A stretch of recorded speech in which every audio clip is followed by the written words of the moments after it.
Hi guys, my name is Zan.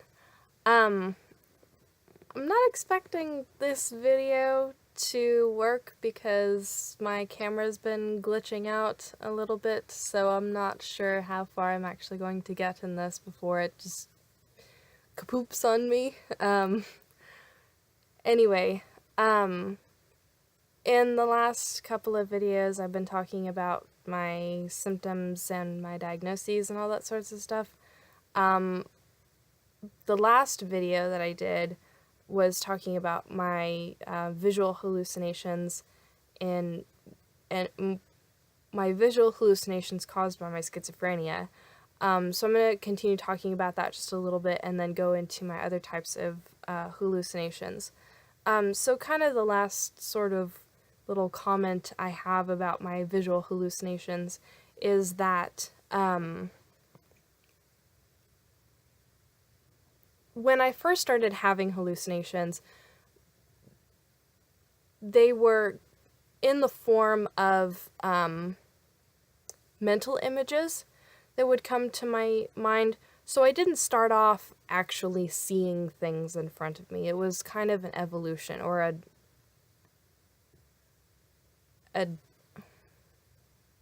never mind, I'm not going to try to use that word because I'm not sure that I'm going to use the right form of that word.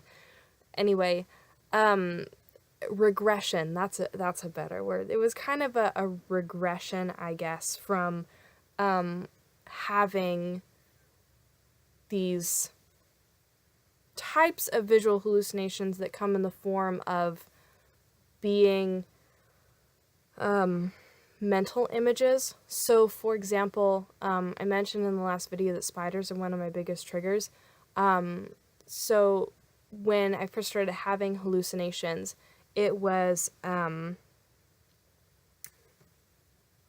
mental images came to mind of like spiders crawling out of my water bottle, or this mental image of this giant spider trying to eat me, and things like that. Mental images that I wasn't actually seeing out in the world, but I couldn't get rid of these mental images, and that sort of stuff is terrifying. I don't like thinking about this kind of stuff because it scares me. It's like, I don't like spiders. I never have.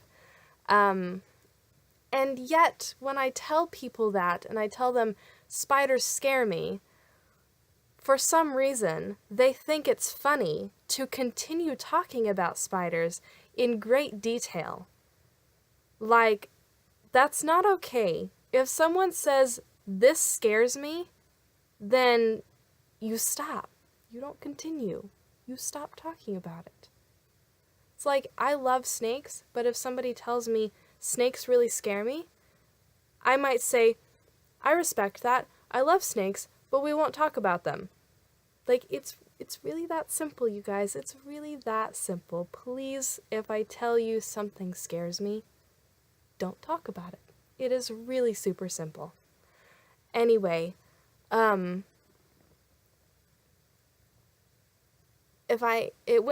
hallucinations, now that I'm off my little soapbox, my hallucinations went from these mental images in my brain, to actually being these projections where I was actually literally seeing things in I won't say real life because they're not real, but I was literally seeing things in the world around me, interacting with things around me, and me being able to interact with them for a limited amount. It's not like I can reach out and touch a hallucination and it's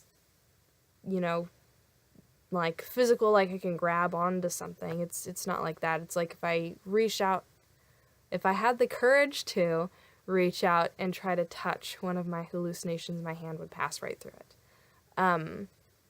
Which has happened because I have hallucinated like spiders and then like gone to grab things and I'm hallucinating the spiders on the item. Like, for example, I hallucinate a spider on my laptop, but I don't see it until my hand is, like, right there. And then it's this weird effect of like my finger is like through the spider that I'm hallucinating. And it's really freaky, and I don't like it at all. But anyway, I didn't start out just seeing things. And I feel like that's a really common misconception when people think of like hallucinations. Like when you hallucinate something, people are like, oh, so you see things. Like, no, not always. That's not always what happens. And that's not always what happens with hallucinations that are classified as visual, because mental images are a visual thing. Like if you have really good visualization, you can actually see something in your brain without actually physically being able to see it. Like I can think of a vase inside of my brain, and I can imagine it with, really pretty like blue china pottery designs on it, but I'm not actually seeing it sitting on my laptop in front of me. It's kind of like that. Like that sort of, that's the best way that I can describe it. And that is a kind of, visual hallucination. And people sometimes don't realize that. But that's not all. I also have auditory hallucinations. I don't hear voices. I don't have voices telling me to do things or not telling me not to do things. And not everybody who hears voices hears negative voices. There are some people with schizophrenia who hear really super positive voices. Like they constantly have a voice in, that's telling him, you look really pretty today. You look really nice. I really like that thing that you made last night, or I feel like you did really well on that essay that you wrote for your class, something like that. So not all people that hear voices hear these really bad negative voices. I don't hear voices in that sense. The only thing that I hear, as far as a voice goes, is like if I'm in an empty hallway and I feel like somebody calls my name from behind me, excuse me, and I turn to look and there's nobody there. But that's about the extent of it. I don't have people talking to me in my head, I don't have, I don't have that kind of auditory hallucination. What I do hear, though, is, like, dogs barking sometimes. So, like, if I hear dogs barking and I turn to Joseph and I say, hey, what are the dogs barking at upstairs? And he says, the dogs aren't barking. And I ask, well, is there a dog barking outside? And he's like, there's not a dog barking outside. Then I know that I'm hallucinating that, that's not actually happening. Sometimes we live kind of close to the railroad tracks, and so sometimes I'll hear a train go through, like, really late at night, and I'm like, man, why do they have the trains go through so late at night? Like, that's super disturbing for people who are trying to sleep at night. And Joseph's like, there's not a train going by, though. And I'm like, oh, well, okay. There goes my AC again. I apologize for the background noise. So that's kind of like my auditory hallucinations. I also have a thing called tactile hallucinations, which is where I feel things that aren't there.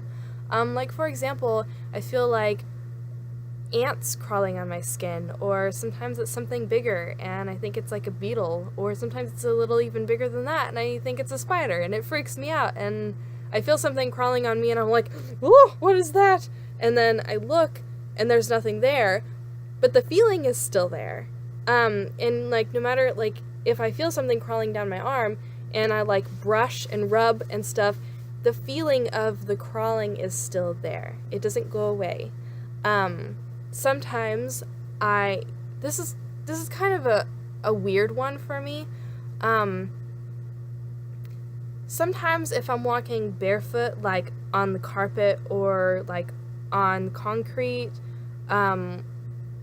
or like if I'm walking like when I have my shoes on, things like that, I feel like I'm walking on gravel. Like, not like I've got little tiny rocks in my shoes, or like there's little tiny rocks in the carpet and I'm walking over like really tiny ones that you like shake out of your shoe because they're annoying. No, like, I feel like I'm walking on, like, big pieces of gravel, which doesn't really bother me. I walk around barefoot on gravel all the time. I've got fairly tough feet. I won't say I've got really super tough feet, but I've got decently tough feet. So that's kind of an odd one for me. It doesn't happen all that often, but it does happen sometimes. So I have tactile hallucinations, auditory hallucinations, visual hallucinations. I'm used to them by now. They don't really affect me all that much. When I first started having them, especially the visual hallucinations, like, that wasn't something I was used to. And I knew that what I was seeing wasn't real, but it's still scary. You know, it's still really terrifying to see people that you love turn into giant spiders, where they have spider legs growing out of their back and mandibles coming out of their mouth, and it's not fun. But I'm used to it now, so, like, my internal reaction is, oh my god, but my external reaction is, oh, okay. You know, it's, like, very different. But that's the way that I adapt myself. So there's that. I'm gonna stop this video here, and in the next one, I'm gonna kind of go into some of the more not so obvious or not often thought of symptoms of schizophrenia. So stay tuned for the next one.